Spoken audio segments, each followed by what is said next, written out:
Okay, so my sister and I made the challenge of watching like 50 movies like this April, and it's April 30th, so I'm trying to watch every movie. And one of the movies I'm watching is How to Eat Your Watermelon in White Company and Enjoy It Too. And it's like essentially a documentary about Melvin Van Peebles, who kind of became a filmmaker by accident, essentially. One of the things that they talk about in that movie is that like a lot of Melvin's films, specifically Sweetback, I think was sort of like a priming for blaxploitation in Hollywood, but with the politics, without like that weird like off-putting like silencing and muting. And it's just so interesting how like Hollywood kind of adapted blaxploitation aesthetic of like a revolutionary being a cool person without taking things that a revolutionary does. Like I think of the movie Shaft, if you've ever watched that film. It's just so interesting because it's like, what does Hollywood think about like revolutionaries? It doesn't even matter. It's literally an aesthetic choice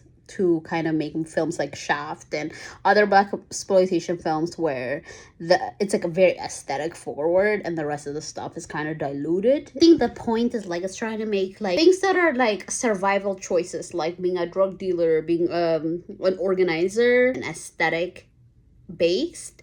The way that Melvin Van Peebles created it is to kind of create this like nuance of like, this is what the life of like a black person who also have these identities.